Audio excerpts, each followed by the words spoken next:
معراج د نبی صلی الله علیه وسلم نه دی شوی، الله تعالی اسمان ته نه دی خېجولی. ولی نه دی خېجولی؟ قرآن کریم کې نشته دی، او که ته وایې چې په حدیث کې راغلی نو حدیثونه دا چا وروسته د ځان نه لیکلي.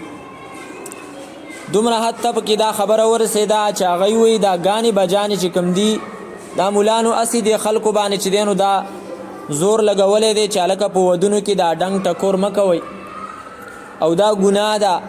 او چا چې کوم دی نو دا ډنګ ټکور وکړو نو هغه له به چې دی نو په غوږ کې د قیامت په ورځ باندې ولي شوي قلایي اچولی کي. دا هسې وایي د مولانو خبرې دي. بس دا چې کوم شیونه حرام دي قرآن کریم کې دي، چې کوم د دې نه علاوه دي نور ټول څه دي هغه حلال دي. جناب رسول اکرم صلی الله علیه وسلم ته او هر هغه کس ته چې هغه په نقش قدم د پیغمبر باندې د دین اسلام خدمت کوي، تسلی په دې انداز باندې بیان شوه چې پیغمبره دا کتاب چې مې رالیږلی دی نو دا د دې دپاره چې ته په دې سره خلک ویرې او په دې سره مؤمنانو ته نصیحت وکړي، او دا د دې دپاره نه دی چې ته د دې د وجې نه په تکلیف کې واقع شي. ما انزلنا علیک القرآن لتشقى، تا ته مې قرآن د دې دپاره نه دی رالیږلی چې ته په دې سره بدبخته شي، په تکلیف او په مشقت کې واقع شي. دویمه خبره دا ده چې تابعداري به تاسو کوئ د هغه څه چې الله تعالی رالیږلي دي. په دې آیت کې موږ دا خبره ذکر کوله چې کوم شیونه الله تعالی رالیږلي دي، یو هغه دی چې د هغې الفاظ او معنا دواړه د الله تعالی دي، او دویم هغه دی چې د هغې الفاظ د نبی صلی الله علیه وسلم دي او معنا د هغې هغه د الله تعالی ده. یعنی مقصد الله تعالی نبی علیه صلات وسلام ته په زړه کې اچولی دی، خو الفاظ نبی علیه صلات وسلام په خپل الفاظو کې هغه خبره امت ته رارسولې ده، او دې ته موږ ویلو چې احادیث مبارکه ویلی کیږي. او په دې کې دا خبره موږ وکړله چې د وخت د فتنو سره سره چې کومې نوې نوې فتنې پیدا کیږي، په هغه فتنو کې یوه فتنه دا ده چې داسې خلک شته دی او مخکې وو او پیدا کیږي وخت په وخت باندې چې هغوی د احادیثو مبارکو په باره کې وایي چې دا احادیث او دا خبرې دا د نبی علیه صلات وسلام نه دي، چې د هغې خلاصه او نتیجه د هغې نتیجه دا راوځي چې کم سنت د نبی علیه صلات وسلام دی نو هغه ته د هغې نه مکمل انکار وکړي. لباس د نبی علیه صلات وسلام نه منو، دغه رنګې وایي شکل د نبی علیه صلات وسلام چې دا مولانو د ځان نه یو تصور قوم ته پیش کړی دی دا نشته دی. دا ګیره پکې چا راوستې ده، دا خو هسې چې دی نو د عربو یو خپل یو رواجي خبره وه او هغو دا رواج چې ګیره به پرېښودله، او لکه نن سبا دور کې چې څنګه د افغانستان د ورونو چې دی نو دا دستور او رواج دی چې هغې پټکې تړي، که هغه نیک سړی که مولا یو که هغه عامي سړی خو پټکې تړي. نو وایي دغه شانته دا ګیرم چې دی نو په عربو کې یو قسم له رواجي شی او سنت نه دی، دا خو چې دی نو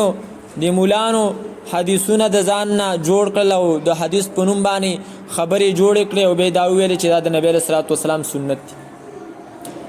د دې نه انکار وکړو. او د احادیثو د دې انکار نتیجه دومره حد ته ورسېده چې دایم پکې وویلې چې یاره معراج د نبی علیه صلات وسلام نه دی شوی، الله تعالی اسمان ته نه دی خېجولی. ولی نه دی خېجولی؟ قرآن کریم کې نشته دی، او که ته وایې چې په حدیث کې راغلی نو حدیثونه دا چا وروسته د ځان نه لیکلي. دومره حد ته پکې دا خبره ورسېده چې هغوی وایي دا ګانې بجانې چې کوم دي دا مولانو اسې دې خلکو باندې چې دی نو دا زور لګولی دی چې هلکه په ودونو کې دا ډنګ ټکور مه کوئ او دا ګناه ده، او چا چې کوم دی نو دا ډنګ ټکور وکړو نو هغه له به چې دی نو په غوږ کې د قیامت په ورځ باندې ولي شوي قلایي اچولی کي. دا هسې وایي د مولانو خبرې دي. بس دا چې کوم شیونه حرام دي قرآن کریم کې دي، چې کوم د دې نه علاوه دي نور ټول څه دي هغه حلال دي. دې حد ته دا خلک ولې ورسېدل ځکه چې په منځ کې چې کوم بنیادي خبره ده چې هغه احادیث د نبی علیه صلات وسلام دي هغه یې مني نه چې هغه یې نه مني نو په خپله نتیجه دا راووتله چې یاره قرآن کې خو د ګانو بجانو په باره کې څه نشته دی د هغو په ګمان باندې موږ ویل چې قرآن کریم کې هم شته دی او دا به انشاءالله وخت راشي باب کې موږ هغه دا یو شی دا ورښایو انشاءالله دې خبرې ته به کې ورسېدل چې په قرآن کریم کې د تراویح څه تذکره نشته دی لہذا دا تراویح پکې چا راوستي دا هم پکې نشته دی نو د هغې په باره کې پروني سبق کې موږ څه اعتراضات په هغو باندې کړي وو چې د هغې اعتراضاتو موږ له تاسو جواب راک خو دغه اعتراضاتو جوابونه د هغو سره نشته دی نتیجه دا شوله چې څوک قرآن نه مني نو د قرآن د احادیث مبارکه نه مني نو قرآن کې چې کوم حکمونه د الله تعالی ذکر دي هغې باندې عمل نشي کوي او د دې وضاحت پرونی سبق کې موږ کړی مونځ به په کومه طریقه باندې کې د مونځ دومره تفصیلات دي دومره مسایل دي هغه ترې کوم ځای نه معلومه قرآن کریم کې خو تفصیلي نه دي بیان شوي زکات دومره چې کم دینو تفصیلات لري په څه شي کې به څونه زکات وي چاله به ورکې کم شیونه دي چې په هغې کې زکات فرض کیږي او قرض د دې چې کم دغه دي مسایل دي دا که ته صرف قرآن کریم منې نو دغه زکات به ته په کومه طریقه باندې عملي کې قرآن باندې عمل نشي کوي دغه رنګې د حج څومره مسایل دي حج په باره کې خو صرف یو څو مختصر آیاتونه دي بیا د حج چې دا څومره لوی سفر دی په هغې کې احرام دی په هغې کې چې کوم دی نو طواف دی په هغې کې سعی د صفا مروه ده په هغې کې چې کوم دی نو شیطانان ویشتل دي عرفات ته تلل دي مزدلفې ته تلل دي دا ټولې خبرې په قرآن کریم کې نشته دی په دې انداز باندې چې د کوم ځای نه چې دا په دې انداز باندې پوره کړي ځکه ته خو حدیث منې نه نو دا خبرې به بیا ته څنګه عملي کې قرآن کریم په دې حکمونو باندې به په کومه رڼا کې ته عمل کې بهرحال دا پرونی سبق کې تفصیلی خبرې شوي دي دا چې څوک احادیث نه مني د هغو څه اعتراضات څه د هغو په ذهن کې شکونه دي او دا هغه شکونه دي چې دا د یورپ او د مغرب د امریکې او دغه چې علاقو چې کم یهود دي هغه یهودو په اسلام باندې کړي او دی چې دی نو هغه ځای نه دا شی نه رایزده کړي دي او راوړي دي او بیا چې دی نو دلته د مسلمانۍ په انداز باندې په قرآن باندې چې دی نو دا په احادیثو باندې دغه اعتراضونه کوي موږ دې ته ویو دا ستاسو اعتراضونه نه دي دا ستاسو د هغه مشرانو اعتراضونه دي دا د یهودو اعتراضونه دي دا د هغه مغرب او د یورپ او د امریکې او د انګریزانو نه متاثره خلک چې دي دا د هغو اعتراضونه دي خو افسوس په دې باندې دی چې مسلمان هم دغه اعتراضونه قبول کړل او په احادیثو باندې اعتراضونه وکړل په دې کې اولنی اعتراض دا دی چې یاره دا څومره احادیث چې لیکلی شوي دي نو دا ایرانی سازش دی او دا ایرانیانو چې کوم دی نو د ځان نه جوړ کړي دي او بیا یې د دې نسبت نبی علیه صلات وسلام ته کړی دی د هغې تفصیلي جواب چې دی نو موږ دلته ذکر کوو او د هغې په باره کې موږ دا خبره ذکر کوو چې کم لوی علما د احادیثو تیر شوي دي په تاریخ کې هغه موږ لټو چې دغه علماء کرام آیا دی ټول د ایرانو لکه څنګه چې تاسو ویوئ چې دا د ایرانیانو سازش دی نو دا چا چې اول د احادیث لیکلی دي آیا دا ټول چې دی نو دا د ایرانو او کنه دا ستاسو د طرف نه په هغو باندې الزام دی د تاریخ د احادیثو مبارکو د تاریخ په باره کې چې کوم لوی شخصیات د نبی علیه صلات وسلام په صحابه کرامو کې هغو کې خو هغه نه ذکر کو که هغه حضرت عایشه رضی الله تعالی عنها ده چې هغې ته دومره ډېر احادیث د نبی علیه صلات وسلام یاد که هغه حضرت عبدالله ابن عمر صاحب دی چې دومره احادیث د نبی علیه السلام ته یاد و چې په مکه مکرمه کې نبی علیه الصلاة والسلام په سفر د حج کې د کمې ګټې خواته ناست دی نو هغه ګټه به مو ته یاده وي خلک دا ګټه یادوي خو دا دې ګټې خواته نبی علیه السلام نه دی ناست دې ګټې خواته ناست نبی علیه الصلاة والسلام د کوم بوټي د لاندې دمه کړې ده دغه عبدالله بن عمر صاحب ته هر بوټی چې دی نو هغه یاد او دغه رنګي حضرت ابو هريره رضی الله تعالی عنہ دی چې هغه خو د نبی علیه الصلاة والسلام د دعا په برکت سره د نبی علیه الصلاة والسلام د احادیث مبارکه او حافظ هر حدیث هغه ته چې دی نو یادو اولی ورته یاد و ځکه نبی علیه الصلاة والسلام دعا کړې وه چې الله تعالی دې هغه کس تر و تازه لري چا چې زما خبره واورېده او بیا یې چې دی نو هغه یاده کړه او بیا بل کس ته ورسوه. نبی علیه الصلاة والسلام د هغه دپاره دعا کړې او د دې دعا اثر او نتیجه ده